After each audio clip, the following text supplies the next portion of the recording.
Hey everybody, this is Andy, aka Love Retro BTW, across Twitter, Instagram, and Twitch. I do a podcast every Saturday called Cafe BTW, a morning gaming podcast, a retrospective look at the wonderful world of retro gaming, from interviews to guests. Join us every Saturday, like a Saturday morning cartoon, starting at 8 a.m., 11 a.m. Eastern. Also, if you're on Twitter, please join the brand new retro gaming community, a place to share, connect, and show your love for the retro gaming community. All the links are down below. And remember, enjoy the Gamers Week podcast.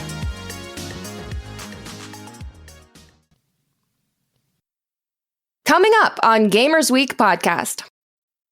So anything that I can play on an Xbox, I can play on a handheld now? You remember several episodes ago, we were talking about that Xbox dongle? Dongle. Dongle. I do remember the dongle. It'll be slightly more powerful than the dongle, maybe. A handheld that's slightly more powerful than the dongle. This stuff just writes itself. Oh, man.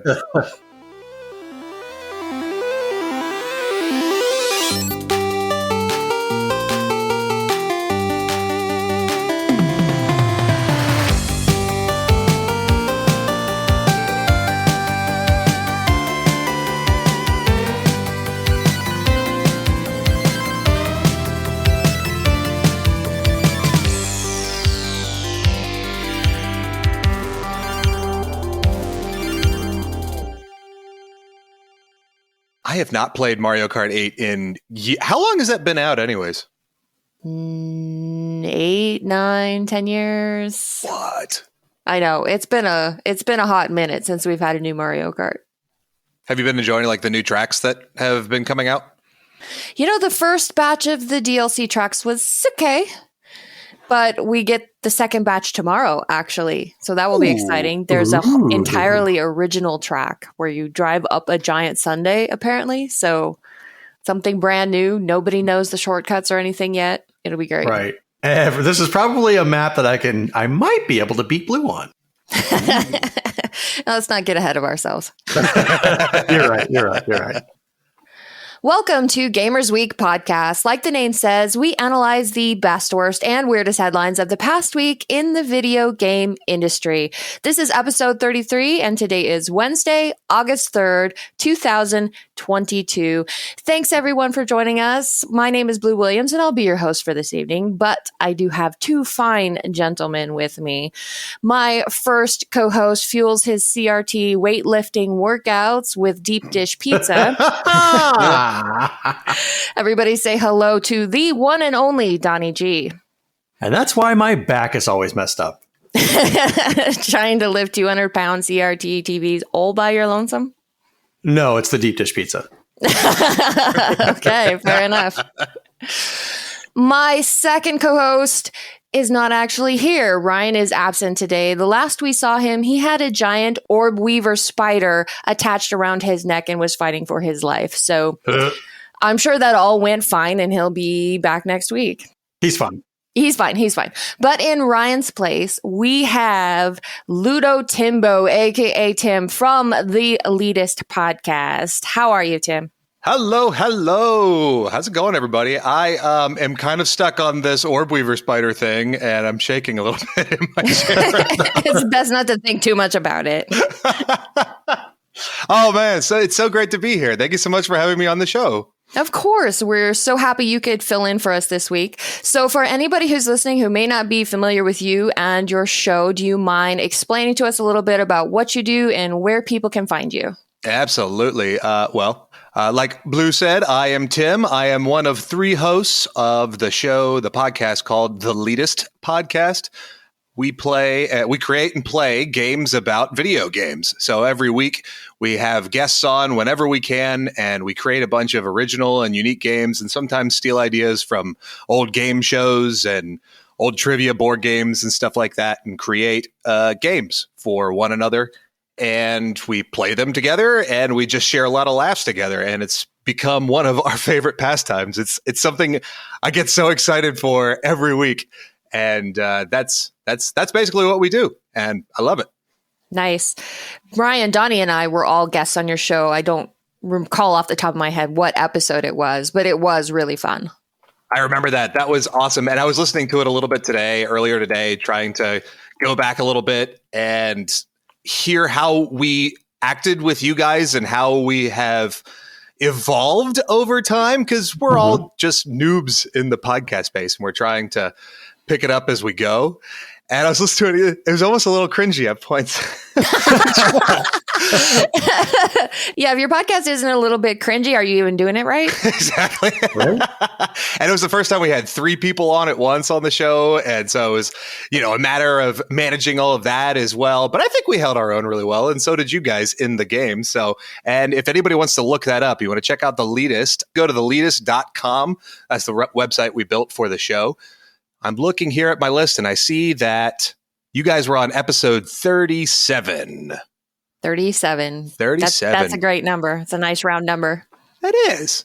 Played all kinds of games together, including the Leadist feud. Mm-hmm. That's right. It's all coming back to me now. It really is a great show. Oh, thank you so much for saying so. Oh, you're welcome. Absolutely. So we, of course, will have all the links for The Leadist in the show notes. So when you're done listening here, be sure to head on over to theleadist.com and check out those guys. But for now, let's go ahead and get the show started with our reviews, reactions, and requests. Heroes of Gaming Podcast says, big fan of your stuff, brother. Thanks, brah. We do our best. Crystal Lightstone says, so that hope you have for the Funko Lego game sounds like you're describing Lego Dimensions. It's a great game, and I have absolutely everything for it, but I bet everyone would appreciate a digital edition like what's available on Steam right now for Disney Infinity. And Sims221 says, this is an amazing podcast, and this is the only one I will listen to. Might I suggest the Leadist podcast to listen to? I'm glad you said it. Thank you so much, Sims221. We are flattered. Those are such sweet sentiments. Yes, we love being the only podcast you will listen to, but we do hope you'll give a few others a chance because there's some great podcasts out there. Agreed. I'm going to do a little something special, and if it doesn't sound right, let me know, and I can do something different. Okay. Ooh, okay. And now it's time for the very important poll. Oh, wow. Thank you. The bar has definitely been raised just when you thought it couldn't be any higher. Now we've brought instruments into it. Right. We're going to have a 5-piece band before you know it. Yep. All right. Every Monday on Twitter, Gamers Week posts their VIP, very important poll. If you'd like to participate, follow them on Twitter at GamersWeekPC. The question this week, with the popularity of Stray, it made us wonder, what's your favorite cat in video games? We had Morgana from Persona come in at 18.9%. Kate Sith from Final Fantasy VII at 23%, and Meowth from Pokemon at 32%. And others came in at 26.2%. So let's look at some of the comments from the poll. At Hungry Goria said Alphador in Chrono Trigger and all those Chrono Trigger cats. At Fernley Flynn, the first cat that came to mind was the one from Monster Party that hurls her babies at you. At Elvis Ghost Kill said the Meowscular Chef from Monster Hunter. That's impressive. At Dream Crashed said Probs Blaze the cat. They didn't utilize her enough, though. And at C. Holland Art said the cat you get to pet in Spider-Man Miles Morales. Of course. Any cat you get to pet The best cat. is the best cat. I have to completely agree with Hungry Goria about Chrono Trigger.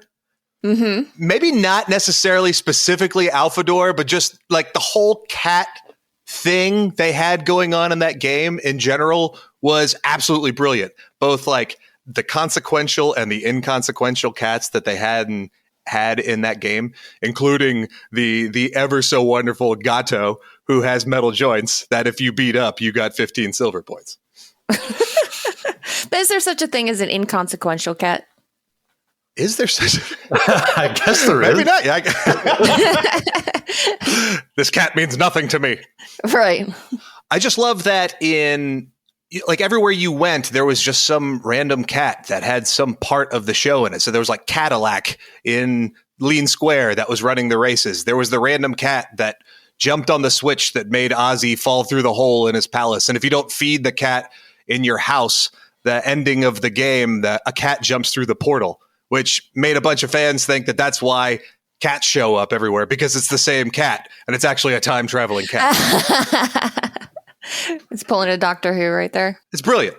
I can't really speak to Chrono Trigger. I've never played it still. Oh. I know the groan. We're going on, like, I'm looking at my watch. We're going on what, 7 to 8 months of doing the podcast, and every corner, every turn, it's Chrono Trigger, Chrono Trigger, Chrono Trigger, Chrono Trigger, Chrono Trigger, Chrono Trigger, Chrono Trigger. Well, you did want to go on a podcast with Ryan, just saying. Yeah, exactly. And that's his favorite game.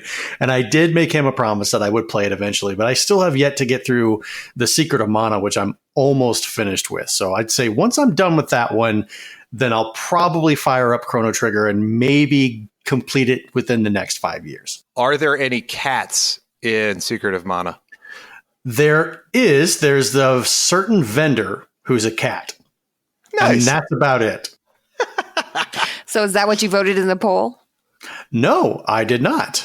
My vote in the poll was for a little guy named Evil the Cat from Earthworm Jim. Nice. Very nice. Wow, what a pool. The question was kind of lost on me. I'm like, cats in video games. I don't really specifically remember anyone's okay, you got Chester the cheetah, you've got Felix the cat, you've got Conker. Was he a cat? I guess maybe. Bubsy was a cat. I guess he was a fox. Whatever. But nothing really stood out. So I did have to do a little Googling for this answer. I was going through a list of all cats in video games. I was like, no, boring, no. Evil the Cat. We have a cat in Earthworm Jim that rules over Planet Heck, and he's trying to mold the universe in his image or in his likeness, and he's trying to steal Earthworm Jim's suit, which I think he does at one point in the game, and you have to fight him to get it back. But I really liked Evil the Cat and liked the way that he was drawn. So that's my vote. Yeah, it has very strong Pinky and the Brain vibes. Yes, with big buck teeth. I remember listening. I remember hearing the Heck music over and over and over again because after I gave up on that game as a kid because it was, let's face it, that game had some incredible difficulty spikes in it. Yeah, it was.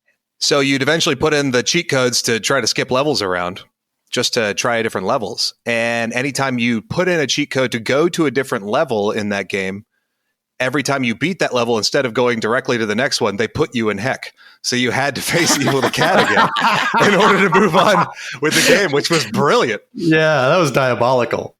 Who's your favorite cat, Blue? So I actually answered with Cat Mario, but then I went, crap, I should have answered the cats from Cat Quest. You guys know that game? I've never heard of Cat Quest. Cat Quest. I'm not familiar with it. Are there cats in it? No, it's full of dogs. No. It's a metaphor. Right.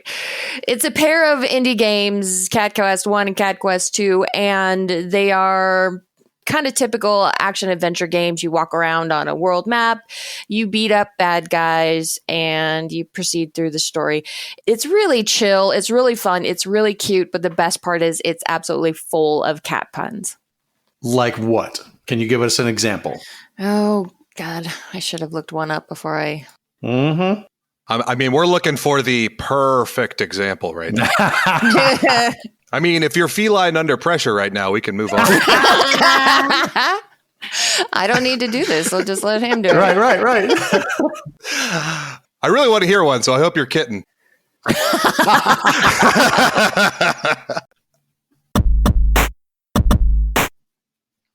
All right, well, let's move along to our patron shoutouts. We couldn't do what we do without the help of our gorgeous patrons. Here are the generous folks supporting Gamers Week on Patreon. Crunchy Kong, Sure Snacks, Frank Grande, JNL Game, Love Retro BTW, Steven Sand, Ramboski, Gary Kinnair, Ducks in Disguise, Jim and Colleen, Games with Coffee, JVPGH, the Red Ox PDX family, including Shannon and Luke, Zach Huge Thanks, Random Retro Dude, Princess Kitty Mew Mew, Rai's Secret Best Friend, Mega Retro Man, Game of Troy, Emo-esque, Bill Tucker, Rybread's #1 fan, Fruitcake's #1 stan, The Wizard of Zardoz, Clayman71, Great Saiyaman 81, BNT Zillaguy, and Geek With That.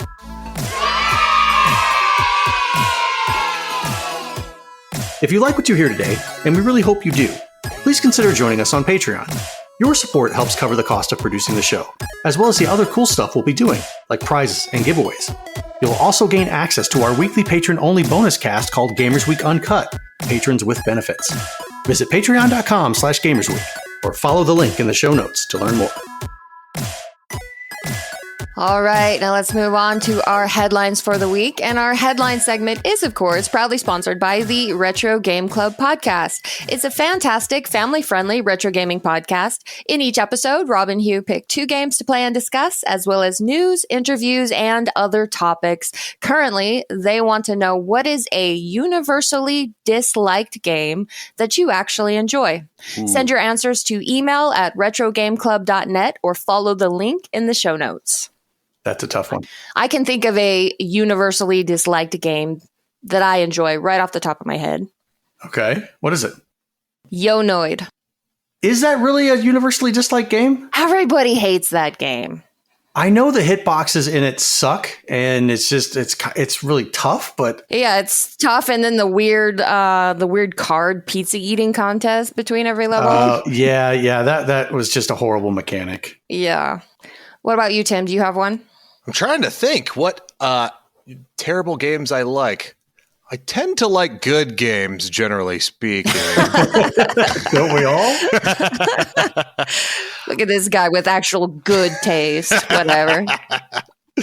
I've played some interesting games. You know what? I have a really low tolerance these days for games with any types of like frustrating mechanics like that. Like I can. You should see me give up on a game. I can do it at the speed of light. I'm saying that Alt and that F4 on my keyboard are just they make me salivate just thinking about it when it comes to bad games. Right. But I guess if I were to go back in time a little bit and try to think about old, I don't know, did people like Final Fantasy Mystic Quest? There's a lot of people that don't care too much for it. I'm one of them. I actually like that game. Okay. All right. Well, maybe it's not universally disliked, but for all the people that don't like it, I'm here to say that I do. Fair enough. That's all I got. I can't think of a game that's universally hated that I like. You know, when you think of universally hated, obviously the 2 that come to mind are Superman 64 and E.T. the Extraterrestrial. I've not touched E.T. since I was a kid, so I couldn't tell you, and I've never played Superman 64. With everybody bad-mouthing it, I've never wanted to touch it. So trying to think of a universally bad game that I like, I don't think there is one. All right. Our tastes are way too discerning for this. From Shack News, 53% of Nintendo Q1 2023 software sales were digital.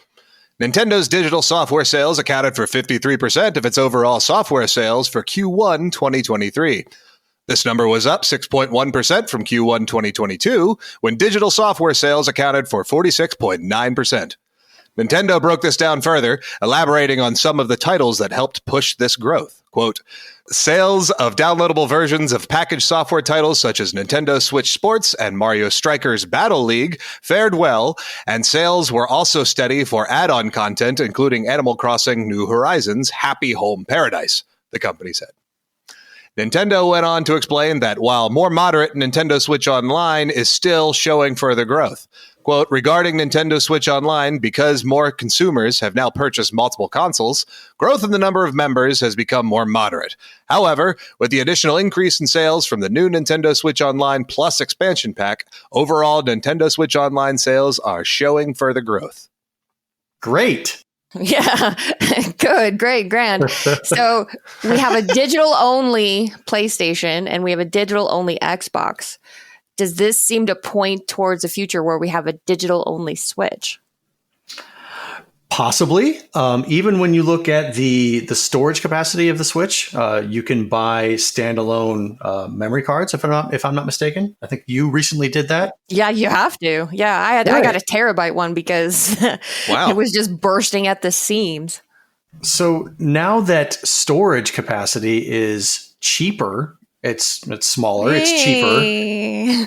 I still got a Black Friday sale on it. But it's getting there.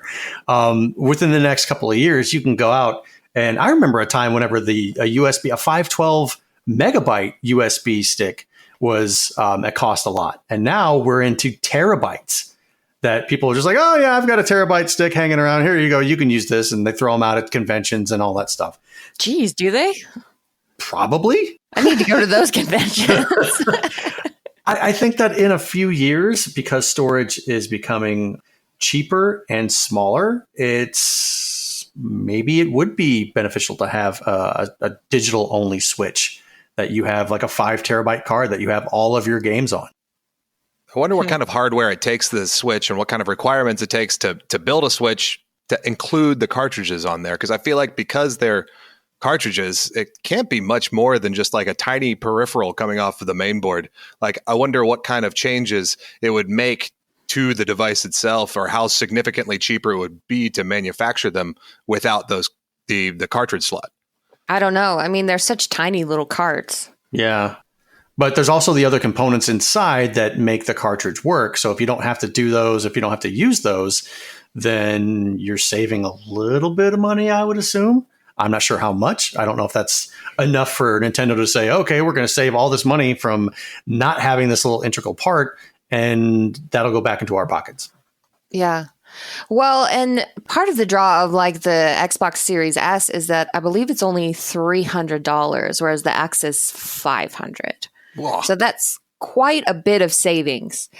So I wonder if Nintendo could make a difference, considering the Switch itself is only $300. Right.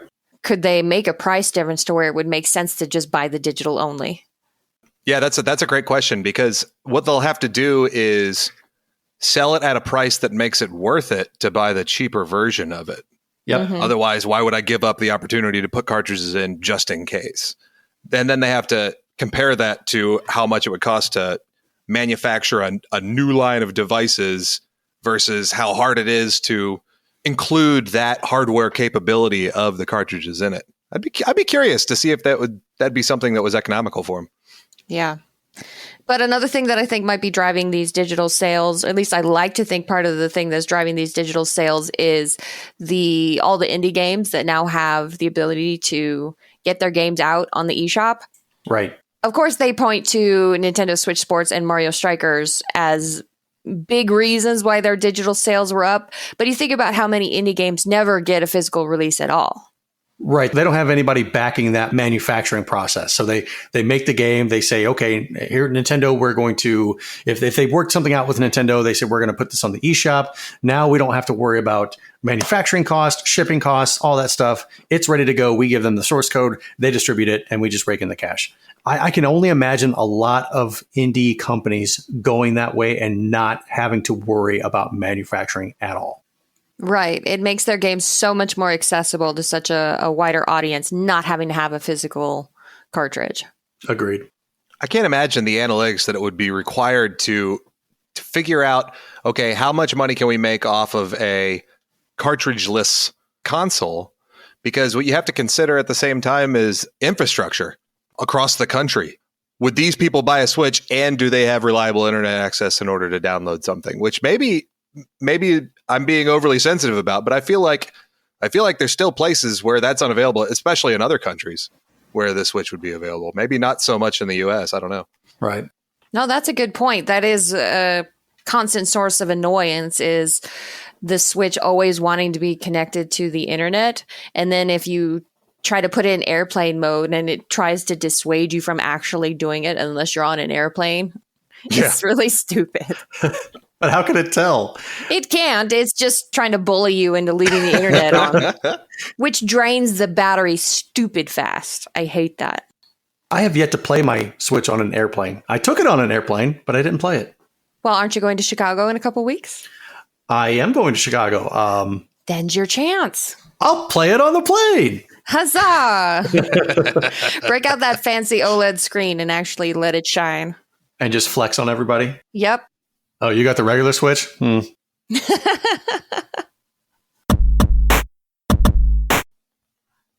All right, from Engadget, Logitech and Tencent are making a cloud gaming handheld. Logitech and Tencent have announced that they're working on a handheld cloud gaming device. They're blending the Logitech G brand's hardware know-how with Tencent's software prowess. The system should come to market later this year, and it will support multiple cloud gaming services, Logitech said. Tencent and Logitech are working with the Xbox Cloud Gaming and GeForce Now teams at Microsoft and NVIDIA, respectively, so expect the handheld to support both of those platforms at the very least. Whether the device actually goes on sale as scheduled remains to be seen, given the ongoing supply chain crisis that's making production difficult for just about every electronics company.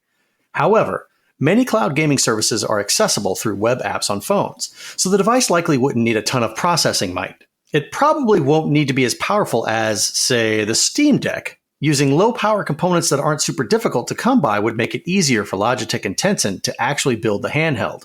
In any case, we should find out more about the device in the coming months. Does it seem like we're in the middle of a sort of resurgence of handheld, interest in handhelds? We've got the Analog Pocket, the Playdate, the Steam Deck, the Switch Lite, and now this thing. With the way technology is, it's no longer a handheld. Is just something that you like. You kind of, if I've got nothing to do, I can play this low quality polygon game. That's like, at least it's going to keep me interested. No, you pretty much have a computer right in your hands while you're at a ball game, or which you really should be paying attention to the ball game or anything. But with technology becoming so much advanced, you're no longer restrictive to just your couch or your computer room. You got me thinking, like what market is that trying to serve by making something weaker than the Steam Deck, but maybe more powerful than a phone that could have, right? An MGX Pro or a backbone installed on it kind of thing? Yeah, I don't know. It better be cheaper than a Steam Deck, that's for sure. For sure. Yep.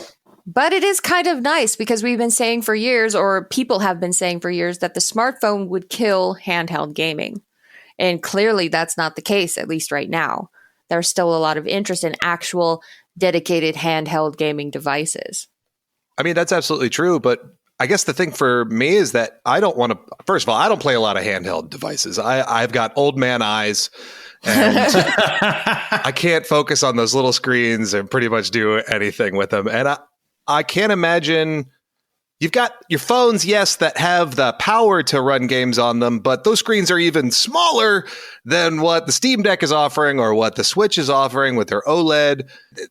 I don't think phones could ever really take over what they're doing. Maybe if people had tablets that could do all the different things they want them to do, and their personal home computer, if everybody was walking around with, Star Trek style personal home tablets, that can be converted into a console at a moment's notice, that might be something that could take over everything. But in the end, I mean, the phone's got to stay pocket sized that you can, slip into your back pocket and take out with you at night. So I don't think phones could ever really be the handheld console killer. Yeah, I always kind of thought it was weird because people in the industry have been saying that for years, right? And I always thought it was weird. And I think implied in that prediction was the idea that phones could take over handheld gaming as long as people only minded or didn't mind playing only mobile games, which I mind personally. Yeah, I was going to say. So I'm really pleased to see this. And people who know me know I'm a big handheld fan. Probably not going to get this thing, though. Like you were saying, Tim, I don't really know why I would need something that's slightly more powerful than a phone, but less powerful than a Steam Deck. And I don't know how are you going to get games on it? There's going to be a little cartridge slot on it. To me, I'd have to have a little bit more information to see whether or not I'd be purchasing something like this, because realistically speaking, with the amount of games in the Steam library, I'm probably just going to go ahead with the Steam Deck. So I'm looking it up real fast, and it says that Tencent and Logitech are working with the xCloud Gaming and GeForce Now teams, respectively. So the handheld is expected to support both of those platforms. So anything that I can play on an Xbox, I can play on a handheld now? You remember several episodes ago we were talking about that Xbox dongle? Dongle. Dongle. I do remember the dongle. It'll be slightly more powerful than the dongle, maybe. A handheld that's slightly more powerful than the dongle. This stuff just writes itself. Oh, man. Okay. I just need more information on it. Yeah, I think we all do. First, it actually has to come to market, and then we see how it is. But we'll keep an eye out for it in any case. All right, next up from gamesindustry.biz, the industry catches Ouya fever 10 years ago this month. Ouya was a crowd-funded Android-based console promising something that seemed impossible to many at the time. With a funding goal of just $950,000, Ouya was going to launch a new hardware platform complete with a dedicated controller and sell it for just $99. More than 63,000 people wound up backing the Kickstarter to the tune of almost $8.6 million, which remains the most funded video game project ever on the crowdfunding site. Ouya promised a revolution, and many people believed in the vision, some perhaps a bit too much. The first Ouya system started shipping to backers in late March of 2013, and the early reviews were not particularly kind, with The Verge declaring it a million miles away from something worth spending your money on, while Engadget declared it simply not ready for retail. A series of PR missteps followed, including a widely derided commercial featuring a pantsless gamer so upset at paying $60 for the latest military shooter that he fills his room ankle deep with vomit before ripping out his jaw and spine and beating himself about the head and face with them. What? I know, what? I'd love to be in that boardroom where this was pitched and everybody said, yeah, do that. That sounds great. The company limped along for another year before calling it quits, with peripheral maker Razer eventually acquiring its software assets. Razer incorporated Ouya into its Forge TV microconsole, but pulled the plug on both in 2019. There's a lot to digest here. There is, yeah. That commercial sounds like it went back to the 90s. I was going right? to say, that sounds like something, for even as crazy as commercials were in the 90s, that sounds like it would have been pushing the envelope in the 90s. David Lynch would have looked at that and went, what the hell? What's this trash? What does it mean, though? So, I was not aware at all of the Ouya at the time. It was years later before I realized it was a thing. What about you guys? Oh, I remember watching it. I remember watching that Kickstarter and just being absolutely amazed and totally bought into what they were trying to sell. I mean, I didn't spend any money on it because I was, broke, and I think I just moved to Nashville and hadn't even been working, so couldn't even back the thing. But I said to myself what I usually say these days: I'll just wait for the reviews. We'll see how this goes. That's not a bad plan of action. I'm very glad that I ended up doing that. So. As much as I would like to be involved in like crowdfunding and stuff and to say, oh yeah, man, I was an early backer of this and it's the greatest thing. Knowing my luck, I would have backed Ouya and it would just have fallen flat like it did. I remember when this thing came out and seeing it in places like Target. And I was just like, what a game system? Like, I don't know about this. And I'm glad I listened to my instinct, because I didn't pick it up. I didn't touch it, and rightfully so, because it sucked. It doesn't seem as unbelievable these days as it did back then. I think something like this could very well work. And it kind of does.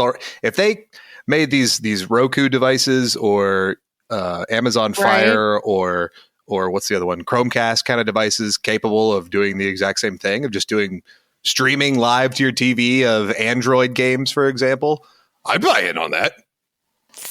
The key part in that phrase is Android games. Yeah. It's such a garbage library. Every now and then I'll just lay in bed trying to find an Android game to play on my phone and give up on the list, then try to find it somewhere on Reddit. And Reddit's been taken over by the same marketeers that are bumping the top games that are all just pay to win garbage stuff to the top of the list in the Play Store. And it's just, yeah.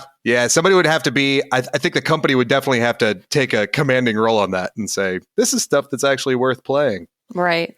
But then again, for $99, what did you really expect? Right. A $99 system that was going to be on par with everything else that was out at the time, the PlayStation 3, the Xbox. Nay, it was going to be a revolution. It was going to be better than what was out at the time, than the 360 and PlayStation 3. And I think that's what got a lot of people involved, because when you have these newer consoles that come out from the big heavy hitters like Nintendo and Sony and Microsoft that cost several $100 at the very least, $400, $500, you're touting $99. Right. That's a system that opens up the availability for a lot of families. Mm-hmm. It does, but it hits right on that too good to be true line. It does. And when something is too good to be true, it's the Ouya. It's the Ouya. I remember being so upset that I ripped out my jaw and spine and I started beating myself over the head and face with them. But did you fill your living room ankle deep with vomit first? No, that's disgusting. The other is fine, but the vomit is gross. That's too far. All right, let's move on to our top 3 new releases. South of the Circle, that's on PS5, Xbox Series X and S, PS4, Xbox One, Switch, and PC. South of the Circle is an emotional narrative experience exploring the relationship between Peter and Clara, Cambridge academics caught up in the political conflict of the Cold War. The story focuses on the weight of life choices between career, true love, and the desire to keep our promises. Hindsight, that's on Switch, PC, and iOS. For the creator of Prune, Hindsight is a narrative exploration game spanning the entirety of a woman's life from birth to the present day as she tries to make sense of it all, revisit her childhood home, sort through personal belongings, and step through windows to memories frozen in time. Recipe for Disaster. That's on PC. Recipe for Disaster is a management sim that captures the fast-paced, drama-filled environment of a professional kitchen and dining room. Build your dream restaurant, create recipes, design menus, and manage your staff, all while contending with demanding customers and disastrous situations. Wow. So, anything here you're interested in, Donnie? I think this week I'd rather read an old copy of Reader's Digest. One with the crossword puzzle already done? Exactly. Than play any of these games that have been announced. I took a look at some of the artwork, I guess, for each one of the games. I'm not into simulation games. They're not my favorite. The artwork for Hindsight and South of the Circle kind of look the same. And just the topics that they're covering don't seem to be up my alley.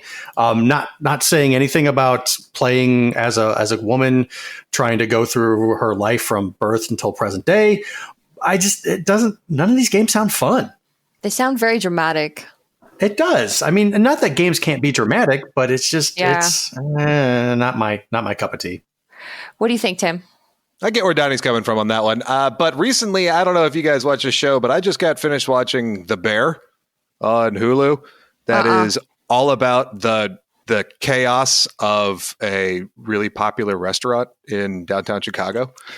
And it's an excellent, excellent show. I highly recommend it to anybody that would be interested in something like that. It's stressful. It's a drama, so with some comedy elements to it. And it is stressful. It is masterfully acted and written just so well that the Recipe for Disaster kind of stood out to me for a second there. But then I remembered how stressed I was watching that show. Right? And so maybe sometime down the road when I get over, that anxiety, I might try Recipe for Disaster. But it's still a little, I don't know, maybe cartoony for my taste. I don't know. Blue, which one of these sounded good to you this week? So yeah, I'm kind of agreeing with you guys. It's a rough week. I do not go for narrative games, especially the serious dramatic type. But I admit that I do have a soft spot for restaurant sims. I really like Diner Dash. I really like Cook Serve Delicious. So this one, I would maybe give it a try. I don't know about drama-filled environment and managing your staff so much. If they're trying to like bring a dramatic story element to it, that's not really what I'm looking for out of those types of games. But I would maybe still give it a try. All I hear is Gordon Ramsay in the back going, "You f***ing moron! What are you?" I'm an idiot sandwich. I don't want that type of stress while playing a video game. No, thank you. But you'll play Tetris. I don't have somebody yelling at me in the background. Are you stupid? You never know. Maybe you're the one that gets to yell those things at people, and it'll be like a huge stress for you. I'm the boss now.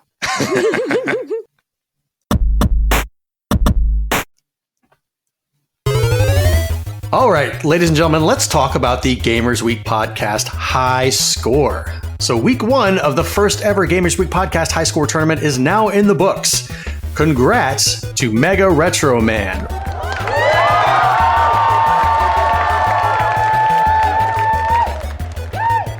Winner of week 1's Metal Slug contest with a score of 1,456,690. Mega Retro Man really setting the bar quite high on that one. So just as a reminder, this is a 5-game tournament, and all games will be MAME arcade games. The winners of each week will get a spot in the finals, like Mega Retro Man, and the overall winner will receive a very valuable trophy. Wink. The game for week 2 is Punch Out. Play kicks off on Friday, August 5th. And you'll have until Tuesday, August 9th at 9 a.m. Central to submit your score. Remember that, 9 a.m. Central. Submissions will be closed at 9 a.m. Central. Wait, what time? 9 a.m. For a full set of rules, check out the pinned tweet on my Twitter account. That's at DonnieGRetro on Twitter. Or follow the link in the show notes. All right, let's move on to our main topic. This past week has seen a ton of Sony news. So for our main topic tonight, we're doing a roundup of PlayStation headlines. First up from IGN, Sony is already retiring Accolades, a PS5 launch feature. Sony will be retiring PS5's Accolades feature later this year, as players have not used the awards-based system as much as the company anticipated when it was unveiled at launch. Accolades were initially introduced to foster a more positive gaming experience and bring the community together by encouraging players to send one of 3 accolades: helpful, welcoming, or good sport, to a fellow gamer based on their performance in an online multiplayer match. Players could then see how many accolades they had racked up by looking at their PSN profiles. In fall of 2022, the Accolades feature on the PS5 will no longer be supported, Sony said in a statement. The feature hasn't seen the level of usage we anticipated, so we are refocusing our efforts. We encourage the community to continue to send positive messages to one another. But we ain't helping you.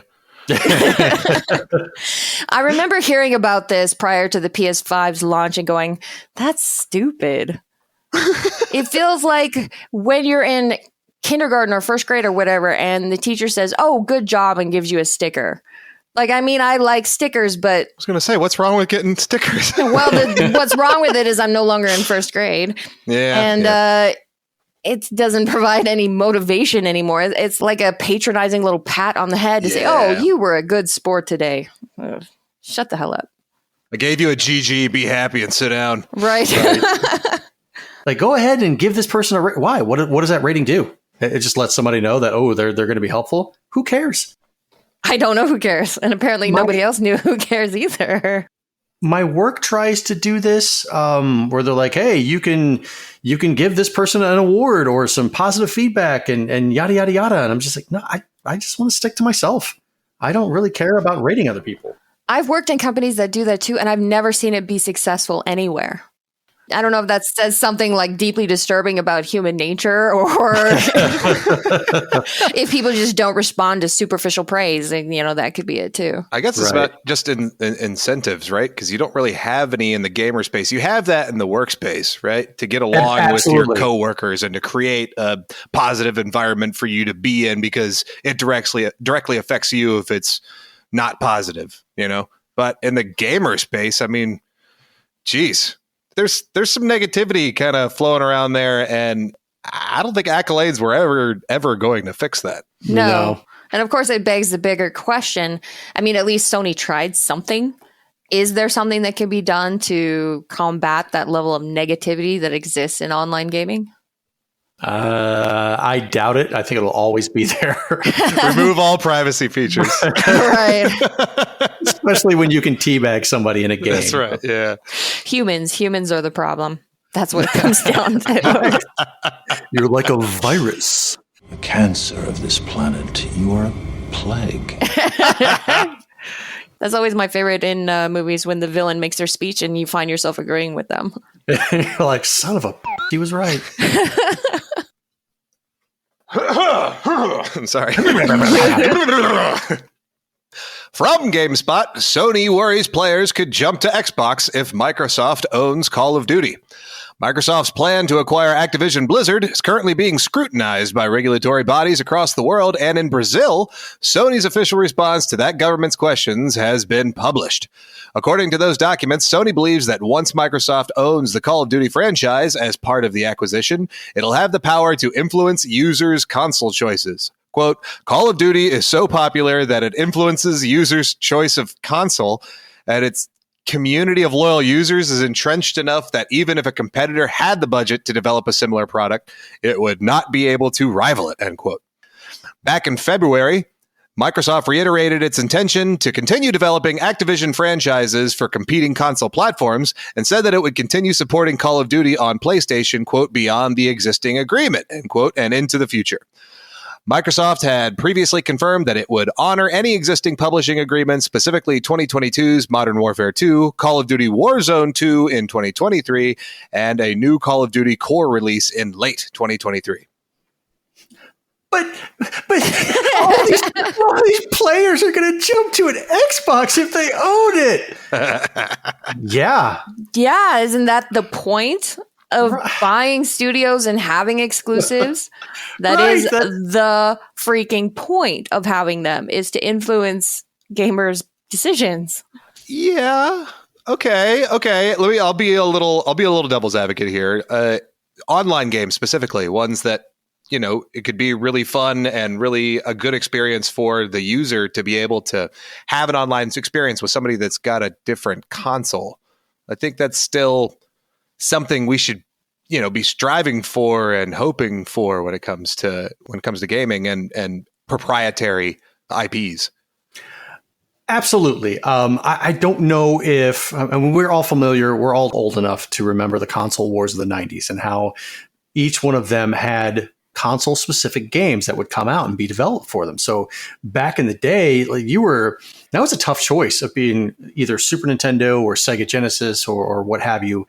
And it wasn't until they started with like the PlayStation and the Saturn, and that's when you started seeing a lot of these games that were on the same one. I mean, even Sega Genesis and Super Nintendo had that, but it seemed like back in the 90s, it was more of console specific releases for each one that you didn't have for the other one. So it really made you decide which one you wanted. Now today, I don't really see that all that often.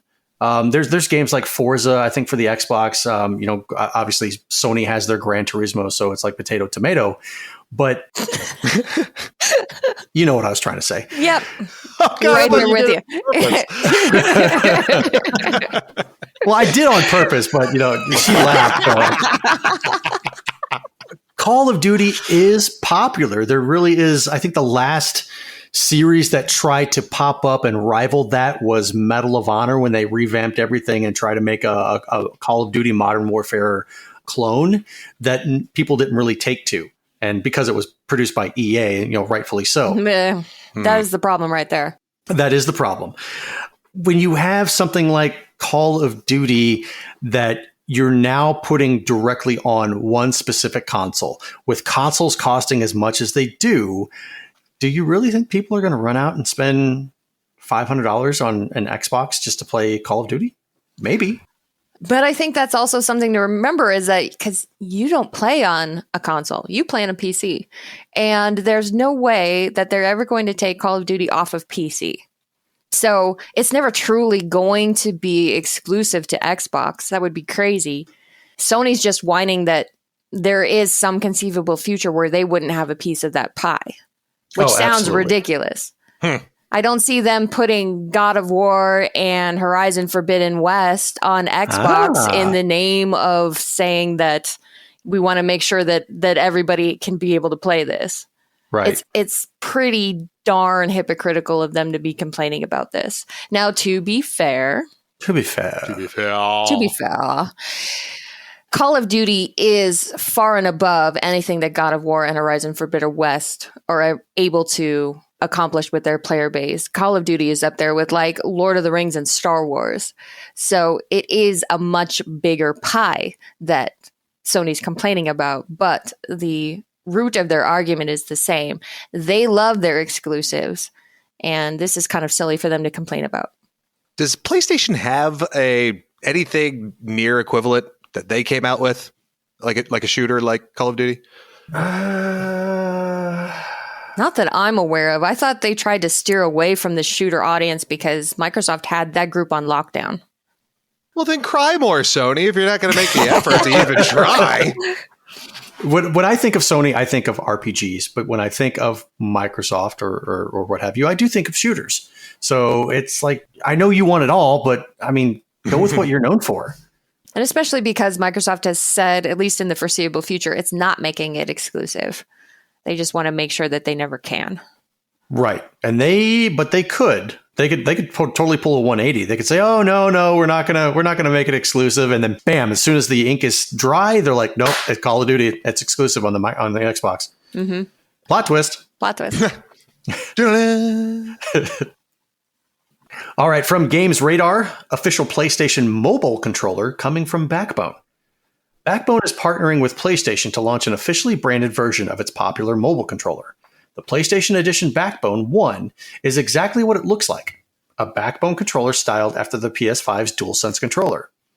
Its white design, colored face buttons, and matte finish mirror PlayStation's newest flagship controller, though its staggered analog sticks are a holdover from the Backbone's original, more Xbox-like design. Backbone's controllers have been well received by folks looking to sharpen their mobile gaming experience or emulate a controller while using console remote play. And the PlayStation Edition was designed to support the same functionality, though only on iPhone for now. Backbone says it was also tailor-made to work with the PS5's Pulse 3D headset, which can be connected directly to the PlayStation Backbone. The Backbone app will also feature special integrations with the PlayStation and PS Remote Play app that make the experience even more special, says Backbone. Who's the person that's carrying around a controller with them for their mobile games? Yeah, it does kind of defeat the purpose of having a phone with you to play when it's convenient. If you have to lug around a controller that's probably just as big as the phone.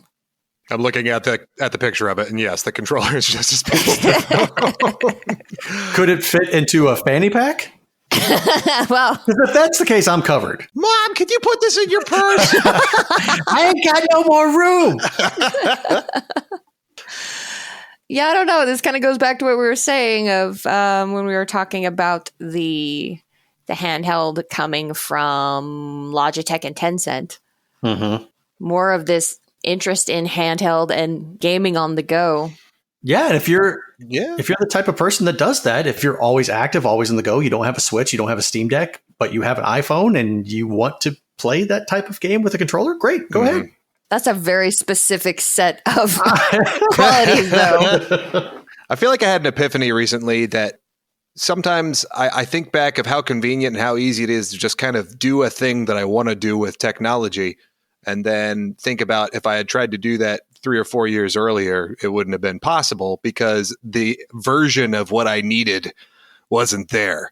And I think this is just a kind of a continuation of that same kind of philosophy that, this is for the people that want to play PlayStation games on their phone, that you can use your PlayStation Backbone. And there's got to be at least a little bit of a market out there that will maybe make this worth it.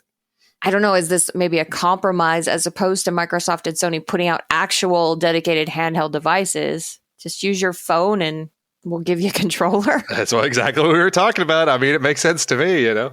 Yeah. Rather than making a piece of hardware that's weaker than a Steam Deck, stronger than a phone. Just right in the middle. Just give me the damn phone. Yep. Yeah, I don't know. This is not for me, though. If I was going to attempt to play games on my phone, it would make it a whole hell of a lot easier. But now, to be fair, so I have an iPhone, and I'm pretty sure that I could display my iPhone on a TV, right? So if let's just say, going back to your topic, Tim, of having an emulator on your phone, like a PlayStation, N64, SNES, whatever, all the classic retro emulators that you could have on your phone, you can display on a TV screen. And instead of holding your phone and using that as a controller and getting it all smudged up with grease and stuff, guess what? You've got a controller. Now you have an actual physical controller that it's basically just like having any one of your retro consoles at the tip of your fingers that you can play with an actual controller. And I think that's a good idea. Oh, but then there's also, controllers that can directly connect over Bluetooth or Wi-Fi to your television, like Samsung's absolutely got hardware that lets you do that sort of thing. So then you're cutting out the market even more of who would actually end up using that kind of device. True. Ooh, lots of options. That's for sure. And I do like variety. Yeah. Yeah, I think I'm probably going to stick with my Switch Lite, though. Yeah, you're not wrong. This is cool, though. I don't know. I really like this kind of thing, despite how much I probably never use it. But just this kind of thing, this kind of philosophy of making every possible variation of a specific thing, variations in every possible way on one kind of specific idea, so that maybe, 2 or 3 years down the road, I decide that I want to play a game under X conditions. I wonder if that exists, and Google it for the first time and say, well, I'll be damned. 3 years ago, there was a DualSense controller that was released by Backbone, and that'll be the exact thing that happens that bring me so much joy for tiny little things like these. Yeah, that matrix flow chart is like, does this happen? Yes. What about this? Yeah. Over here, yes. Here, this is your option. Holy shit. Okay.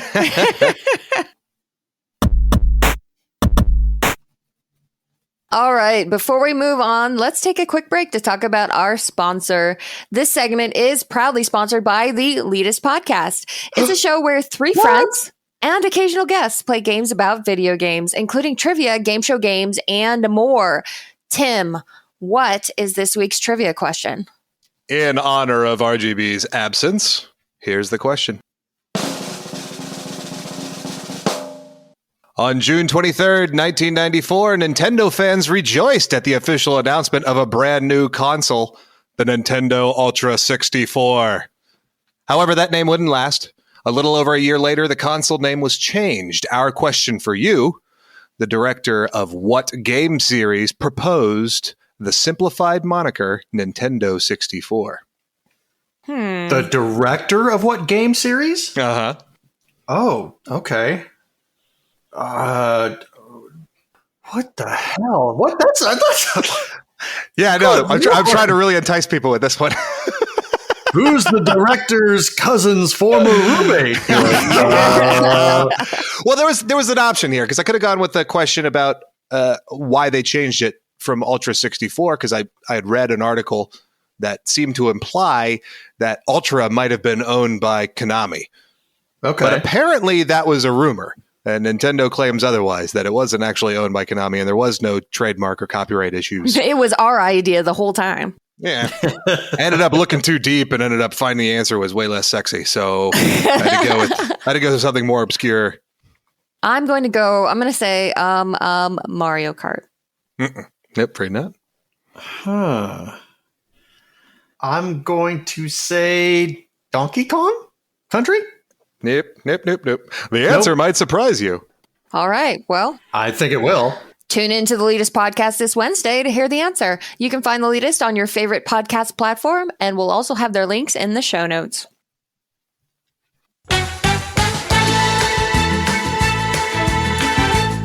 All right, well, of course, Professor Rybread is not here today, so instead of our usual Gaming History 101 segment, we are going to take a page out of the Elitist podcast book, and Tim has a trivia game for us.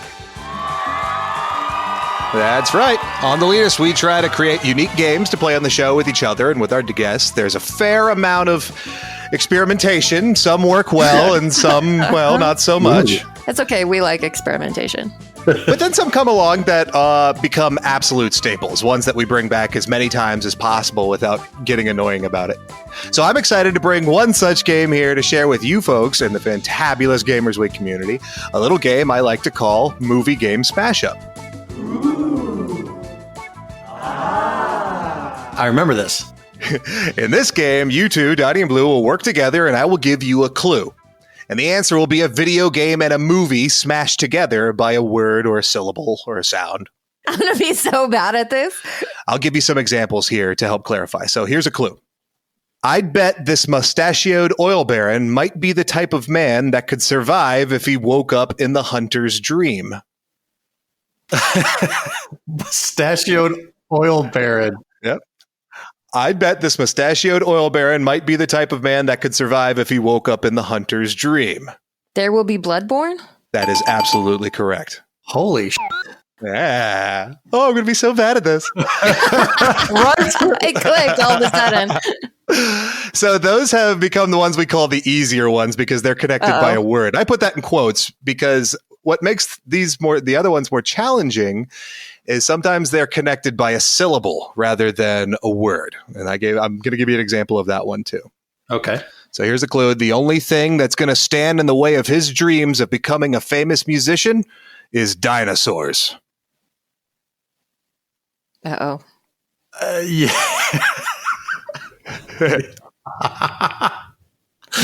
I'm typically good at trivia, but you against the rope so far with these two. I'll help you out here. So, what's a game where you go after dinosaurs? Primal Rage? Yeah. There's one of them. Or a Turok? Turok. And then there's a Mark Wahlberg movie where he wants to become a famous musician. Oh, right. What's it called? Almost Famous?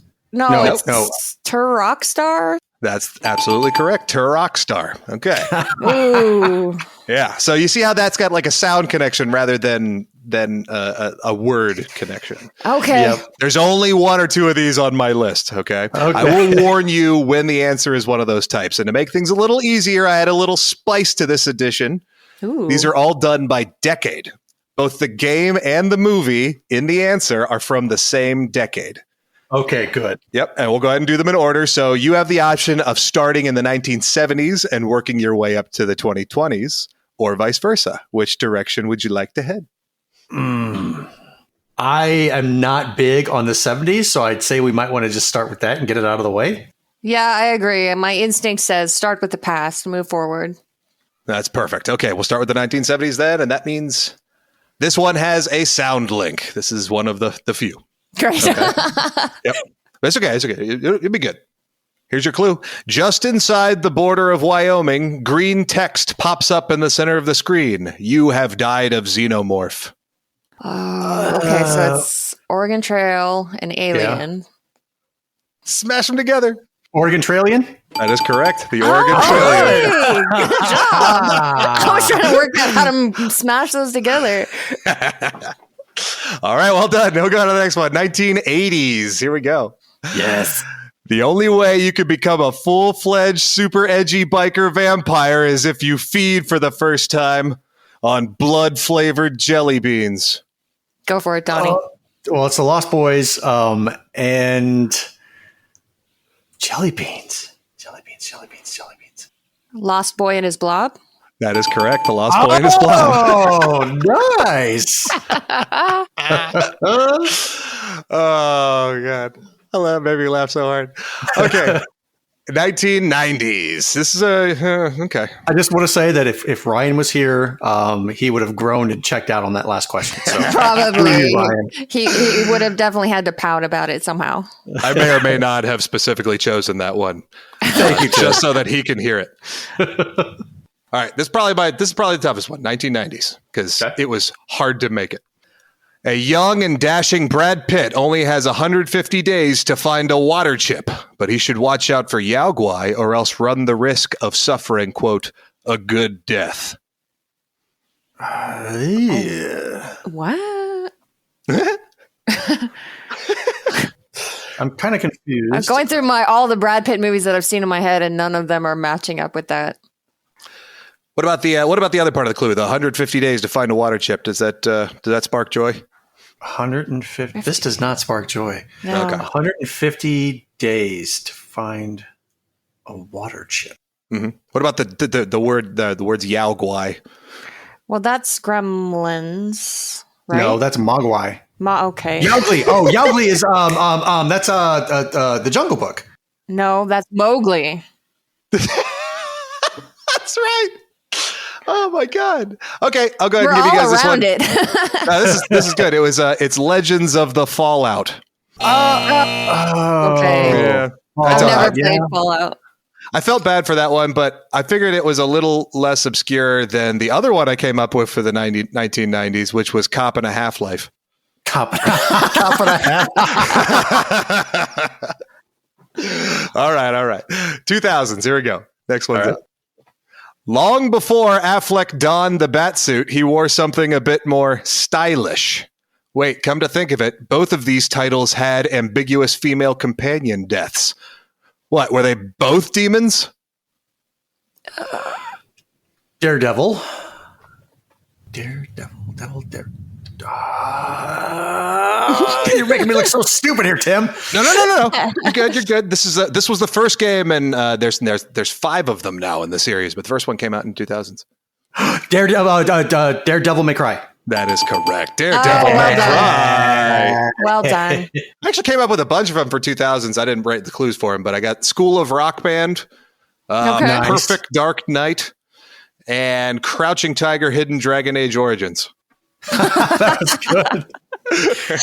Raise your hand if you saw Daredevil in the theaters. Boy. Raising my hand. Yeah, raising my hand Did you stay for the whole thing? Yeah, I did. reluctantly. None of it was my idea. It was mine. All right, 2010s. Some folks say movies adapted from books should try to stay close to the source material, but I, for one, think it'd be awesome if the MC ran away on a motorcycle and dealt with hordes of zombies after faking her own murder and framing her husband. Framing her. Oh, that's Gone Girl.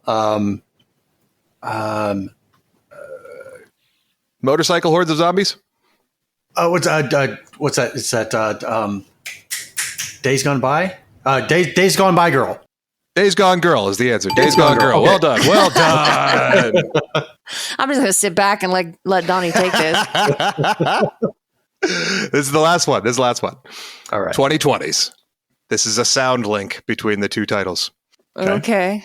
The 2021 remake of a modern tale of star-crossed lovers still can't hold a candle in the tear-jerking department to witnessing a young cartoon owl getting killed in the silent woods. What? That sounds like a horrible game. It was very tear-jerking. I put a secondary clue in this one too. I said I'd rather square off against a shark or a jet than a shriek. 2021 remake. Well, it sounds like Romeo and Juliet, right? Maybe, but there wasn't a remake of that. It was a musical that was a modern telling. Oh, of, okay. Oh, freaking, what is it? I know the songs. I just can't think of it. West Side Story. West Side Story. There it is. Okay. West Side. There was a sound link. So, A shriek. West Side. The shriek is also a giant, terrifying owl. I don't remember a game with an owl. no. All right. Here it is. You ready? Yep. Man, that sucks. We got to end on a loss. But I also wrote down one more funny one, so I'll just say that, and it'll make everybody laugh and everything. Okay. Okay. That works then. West Side Story and the Will of the Wisps. Ori and the Will of the Wisps. Okay. Ah. That's a tough one. Ori. All right. I wasn't putting two and two together on that one. I wanted this one to work so bad, but one was unfortunately in the 70s and the other was in the 80s. But I came up with The Boy in the Plastic Bubble Bobble. That's good. That's good. So I'm just going to save that and, I don't know, use it on my co-star sometime. There you go. Oh my God. I've seen that movie. I don't know why I've seen that movie, but I've seen that movie. It was on Saturday morning, or the Saturday afternoon movie back in the day.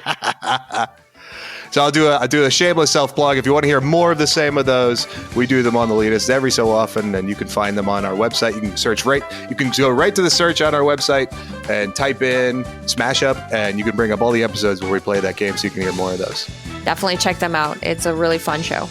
Yeah, it's a lot of fun. Thanks for playing with me, guys. Yeah, I had thanks for fun. bringing the game. That was really nice. All right, let's go ahead and wrap up this episode. And thank you so much for listening to episode 33 of Gamers Week Podcast. And a big thank you to the Retro Game Club Podcast, the Elitist Podcast, and Love Retro BTW for sponsoring this episode. Don't forget to check out their links in the show notes. If you want to connect with Gamers Week, follow us on Twitter at GamersWeekPC. Email us at gamersweekpodcast@gmail.com. Visit our merch store at gamers-week-podcast.creator-spring.com, or if you want to do it the easy way, follow the link in the show notes. Join us on Patreon at patreon.com/gamersweek. And finally, since you made it all the way to the end of this episode, please leave us a rating and a review to let us know how we did. We really do value your feedback. And while you're there, consider subscribing on iTunes, Spotify, or your podcast platform of choice. Tim, thank you so much for being here tonight. This was really fun. Oh my gosh. Thank you so much, you guys, for having me on. That was great. I would do that again anytime you let me know. You ever need a sub in, I'll be here. I'll be here in a minute. It was Awesome. definitely a pleasure. Yeah, well, if Ryan doesn't escape from that giant spider, we'll give you a call. It's probably crawling on his face right now. And he's not even aware of it. I'm never coming back. So right there, you should do the Marv screen.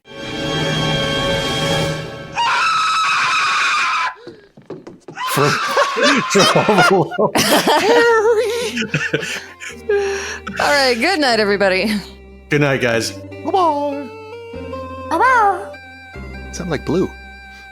The other Blue. That sound like me, yes.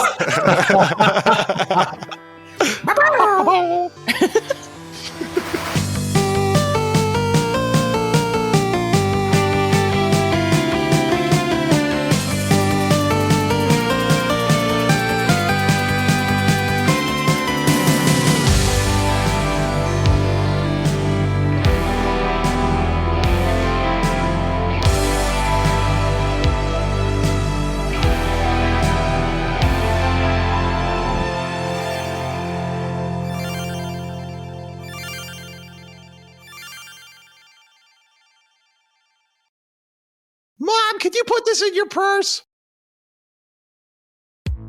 Welcome to Gamers Week Uncut. Welcome to Gamers Week Uncut. Welcome to Gamers Week Uncut, patrons with benefits. This is the unscripted, patron-only bonus cast with less editing and more dirty jokes. We don't know where the conversation will go, but we're sure it will be weird. This fish just went right on my nipple, and I'm just like,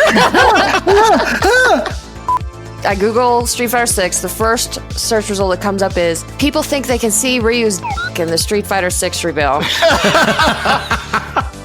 Listen up here, kids. You're not going to want to get one of those VD-STDs things, right? Make it fall off. When you go, grab a pro. You'll be doing it for America. that was perfect. If you want to hear weekly episodes of our patron-only bonus cast, join us at patreon.com/gamersweek.